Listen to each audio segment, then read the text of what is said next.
Hi, thank you for joining us on Wpri.com. I'm Erin Kennedy, joined by Eyewitness News analyst Lieutenant General Reginald Centracchio. Thanks again for being with us today. Good to be here. Thank you. We have a great week to talk about. We had a contingency of experts just come back into the Ocean State after returning from the Gulf because they'd been there helping out. And so we want to know, what expertise are they bringing here to make sure that Rhode Island waters are safe? You know, understanding that what happened in the Gulf can in fact happen here. It did happen in 1996. Right. And I think what they brought back with them from that experience in the Gulf was you need to be proactive in this area. And that's exactly what EMA is doing, looking at the contingency plans, whether in fact they have the proper resources already in place, knowing when you have a tanker coming in, those positions, those resources need to be pre-positioned. They need to understand where it's going, if it's in the midst of a storm, and whether in fact you have notified communications-wise all of the assets that you need to bring in to make sure that when you do call them, they're there.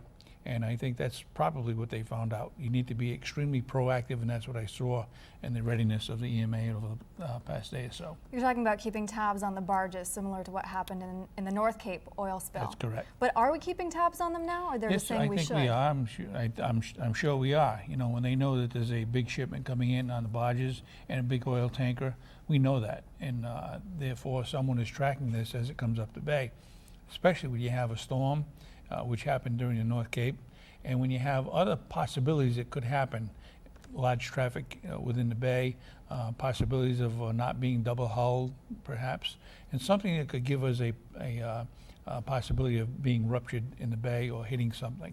Any difference between them, what we learned in the North Cape oil spill versus what we're learning from what happened in the Gulf? Absolutely. What I saw was that in the North Cape oil spill, we were totally reactive, dealing with the consequences over a period of time.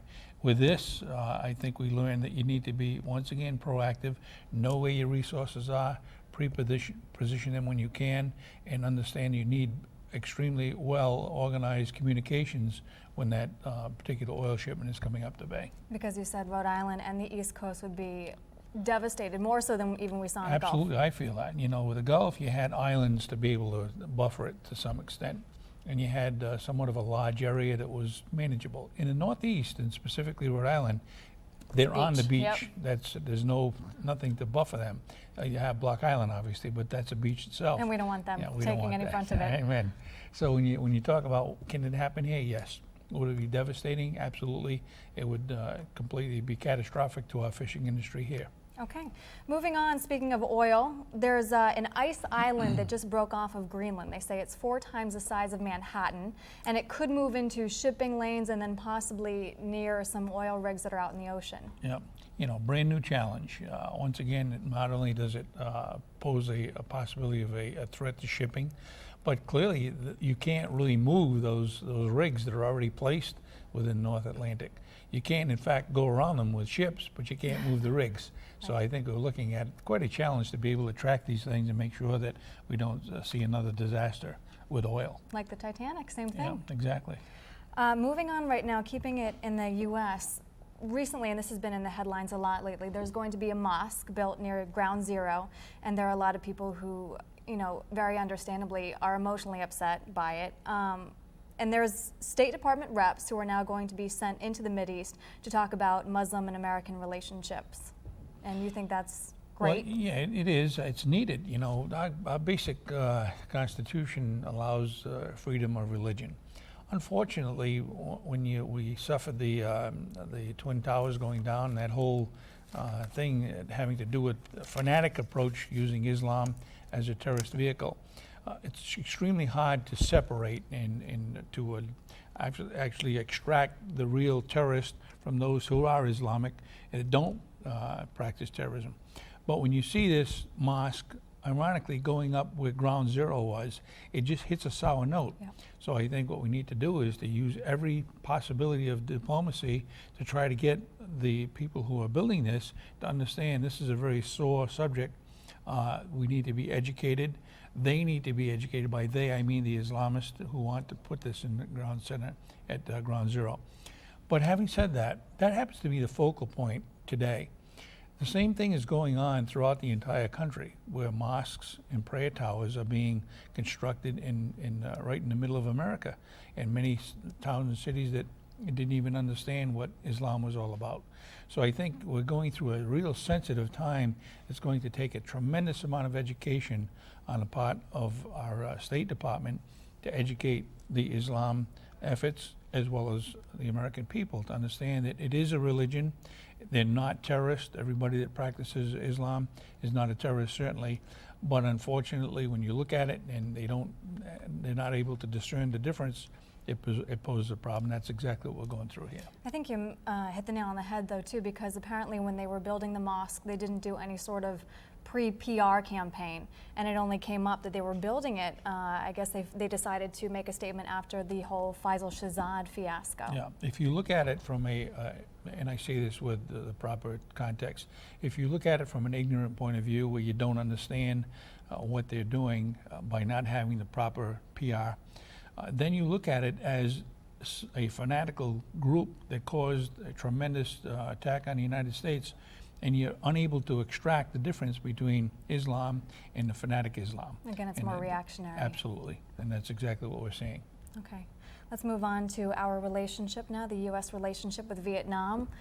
We're getting closer to them, and specifically we are conducting naval training in the South China Sea, and so I'm sure this is something that you're really happy to see. Yeah, I am, and I think when you look back at the 60s, that was a tremendous challenge to the United States. We lost 50-some thousand of our soldiers, and we never thought at that time that you'd be able to go back to South Vietnam and Vietnam itself, obviously, to Ho Chi Minh City right now, on vacation, and you can.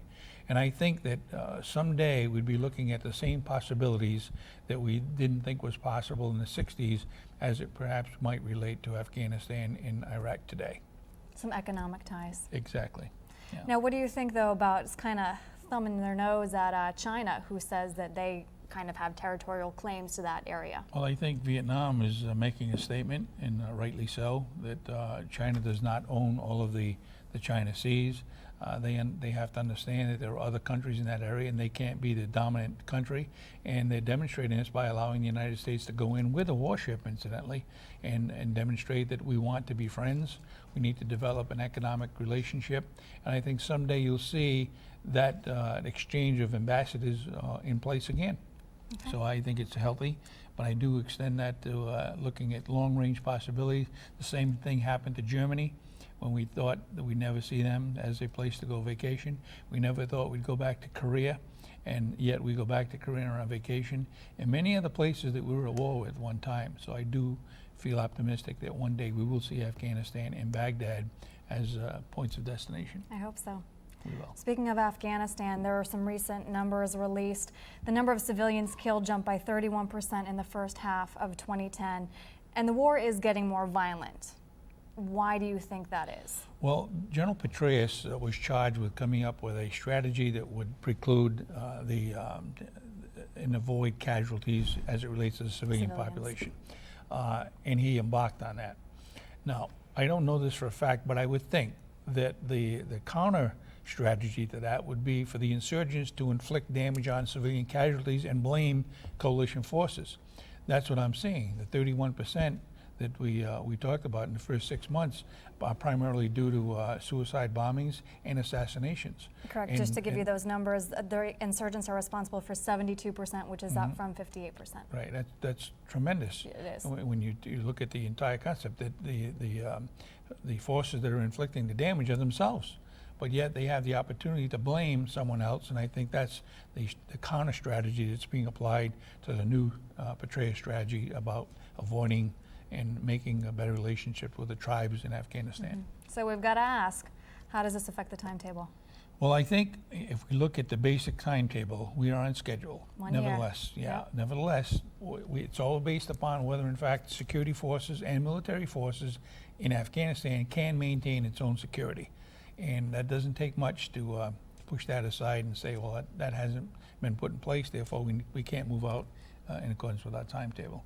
All right, well, we have a year to continue discussing it. Well, I hope we don't discuss it and lose more soldiers every single day. I think we're all hoping that. Yeah.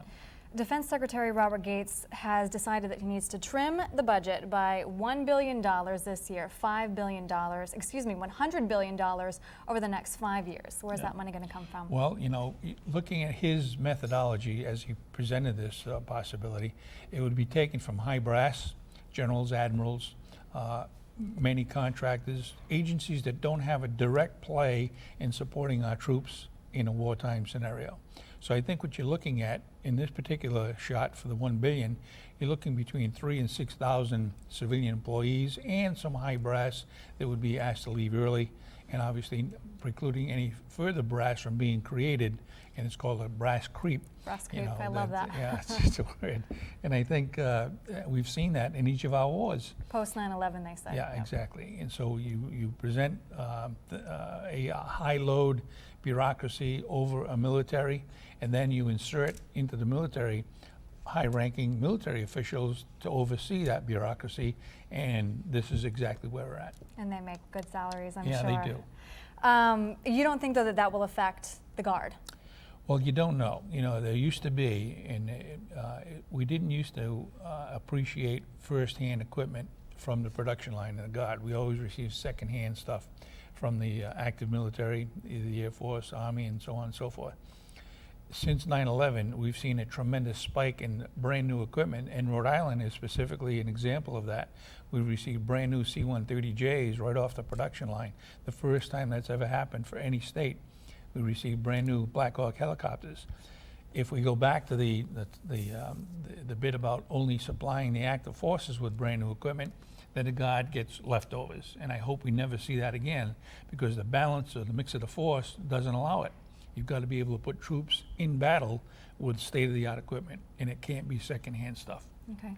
Let's end on one positive note, I'm sure. September is hurricane season coming up. Mm-hmm. Are we ready? Well, I think we are. I think what I've seen over the past several months in the kind of exercises, and specifically communications, I think has taken a lion's share forward and a giant step forward to be able to have the 800 megahertz system throughout the state. Right. We've had many exercises demonstrating that, and I feel confident that one of the biggest areas was communications, and I think they're finally getting a handle on that with getting the proper equipment in the right hands at the right time. Just to explain that megahertz operation, it's just so that different agencies can Correct. communicate. So Yeah. you don't have one walkie-talkie here and one over here. Yes, you know, West Warwick can speak to Situate, and Right. Situate to Coventry, and so on and so forth. Okay, anything else you'd like to add? No, I think, you know, all we can do is hope that we don't see a large hurricane, but nevertheless, we're about to experience something, either in the form of a tropical storm or something, because August, September are noted for that in this area. And Tony will keep us updated. He will. For sure. All right, thank you so much, General. We appreciate your time. Thanks for being here.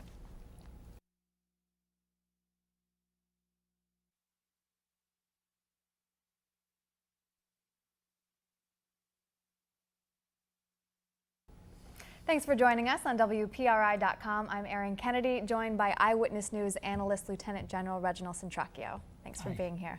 Again, Yes. we have a busy day ahead of us to talk about right now.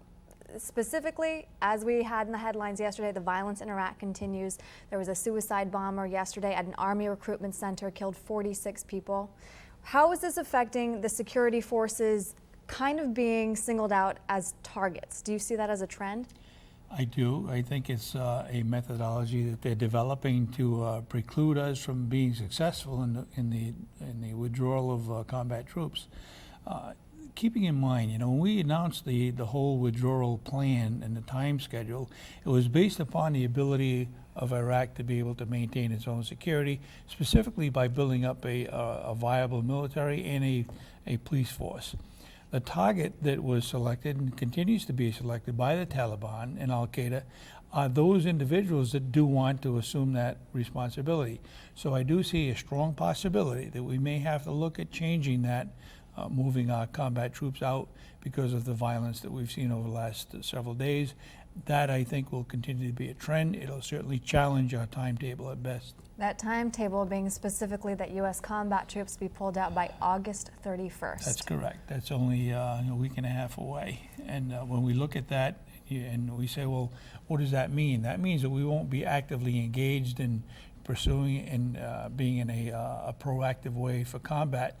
But we'll still have troops there in a support function and a security function and training function. If our troops are attacked, you can rest assured we are going to respond accordingly, which means we'll re-engage and we will use combat troops. Is there any reason, though, just to stick with that date because it's there and this is murky at best? We don't know necessarily that it's going to get better if we push it back? You know, I don't know that. I can't answer that. All I do believe is that when the Obama administration made the announcement that we were going to withdraw troops, I don't know that they've looked at what the options are if we can't do this. But they've always had the caveat, and we won't do it unless we have full confidence that the Iraqi forces can maintain the ground that we have won and that we have a stable force there. I don't know what the answer to that is. I do believe, however, it is something that can be changed and must be changed, because if you don't, you'll jeopardize the existing remaining force to be there in a training or an advisory capacity, and that's not an option. You've got to be able to defend yourself, and that means combat. We have 800 Rhode Island troops who are headed there very soon. Do you think this will affect their deployment? It's possible that it could. I'm not sure that it will, but there's always that possibility. Some of them will be deployed to Afghanistan, some to Kuwait, and the balance, however, of the 800 is yet to be determined. But by putting troops in Kuwait, what you're doing is putting them in a security position for perhaps such things as convoys. Meaning you are going to obviously traverse Iraq from Kuwait into the particular places you're going to go into Iraq. If they're fired upon, obviously we respond accordingly. So to suggest that we're going to move out totally is really a misnomer. I think the people of the United States are thinking somehow that we're going to see a continuous drawdown of American soldiers and United Nations troops. They need to understand all we're talking about here are combat forces, right, but we need to still be in a position of responding when we need to. Okay. Now, speaking of the local troops who may be sent abroad, tell us about, there are some problems going on with the absentee ballots? Well, some states in the past have seen their soldiers not be able to vote because they've not been able to have a process to get the ballot in their hands or to apply for them. Rhode Island does have that under control. We're in the process right now of in making sure that in the pre-deployment phase, they're asked that question: do you want an absentee ballot? In Rhode Island, August 24th is the day that you need to get it for the primary, and October 12th is the day you need to have an absentee ballot for the general election. Some of our troops will already be deployed. Some troops are already deployed into Gitmo right now. So that's being worked out as far as applying for. And I did talk to the Secretary of State's office, and they advised me of those dates. I did talk to the National Guard. There is a system in place to ensure that when soldiers want absentee ballots, there is a process that they can go through. Okay. Moving on now, Secretary Gates, Defense Secretary Gates just announced that he's going to be retiring sometime in 2011. Do you think this will affect our war strategy?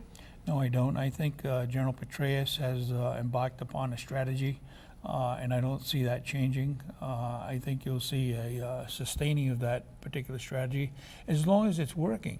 Now, the thing that obviously would change that is if we find that by looking at the strategy that Petraeus put out isn't working, it's being counterproductive, then you'll see a change. But I don't think because Gates is departing will change that particular strategy at this point. His announcement came following Karzai, president of Afghanistan, his announcement saying that he wanted to pull out all private security contractors from the country. Do you think there's a connection? I'm not sure. I think it's necessary to have private contractors maintaining security for our forces on VIPs and other considerations you have within the borders. If you pull out security forces, who's going to do that mission? You need to have U.S. troops in a combat position doing it, and so far that has not been overwhelmingly the case. When you take out the security forces, you don't put a convoy out there without any security, and that's exactly what the challenge is going to be. I don't think it drove Gates to making that decision. I think what happened is Gates needs to understand, have it understood rather, that he was going to go anyway. I think the opportune time was before the next election. So We'll see what happens insofar as when that's going to be, but I think surely it'll be before the next presidential election. Because even if we did stick with the timetable, pulling out combat troops on the 31st, I would assume those private contractors would be even more important for security on the ground. Absolutely. And that connectivity, I don't think has been really evaluated to the extent that you and I are talking about it right now. Mm-hmm. Okay, let's move on to the flooding in Pakistan. Obviously, millions of people are affected right now. A lot of problems going on. Twofold. The military is stretched very thin trying to help the people who are affected by the flooding.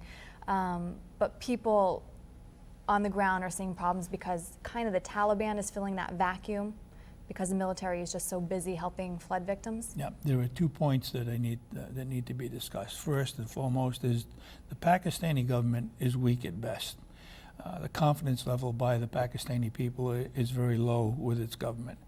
The military, however, is now the determining force in Pakistan. So the military is looked upon as the government in Pakistan.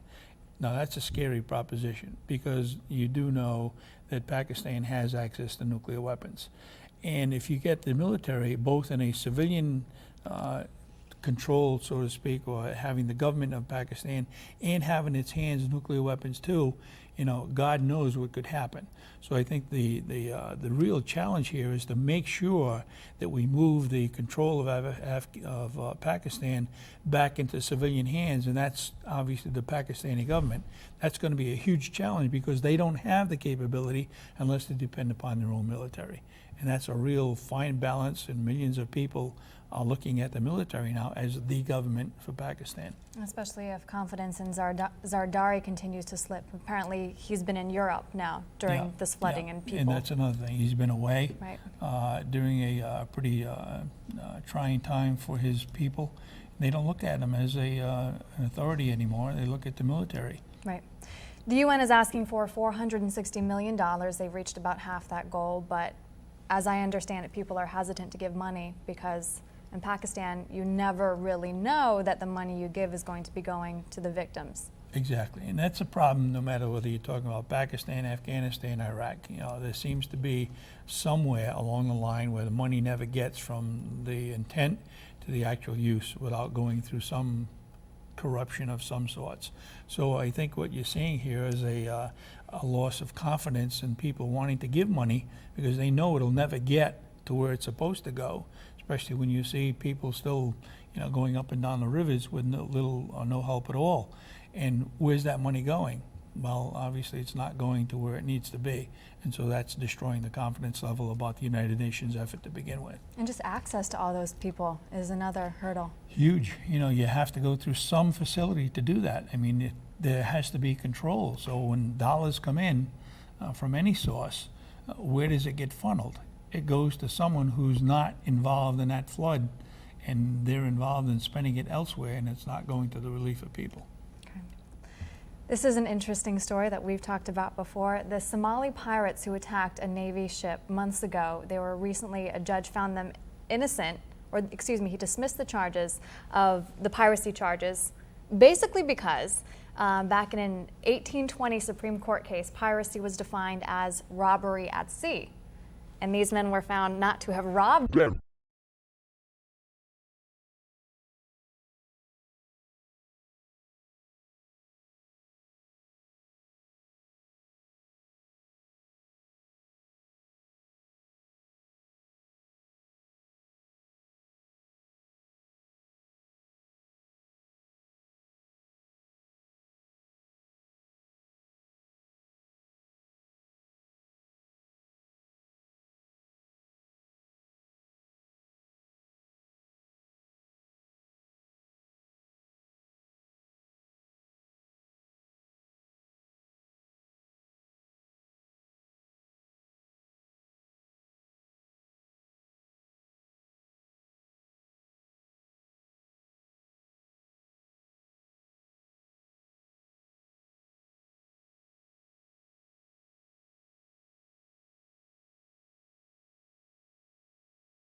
anything, therefore he dismissed the charges.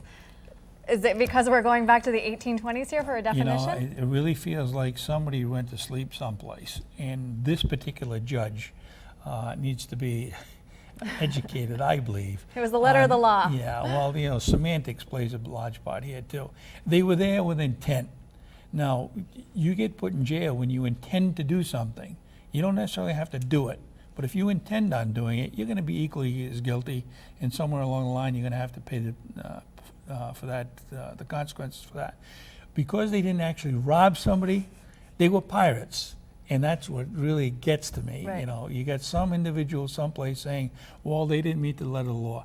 Semantics will eventually be the demise of this country, and political correctness will too. And so I get bothered rather heavily when I hear these kinds of stories. So do you think we should be revisiting then the definition of piracy? Absolutely. You know, if they even look like a pirate and smell like a pirate, they're a pirate. Okay.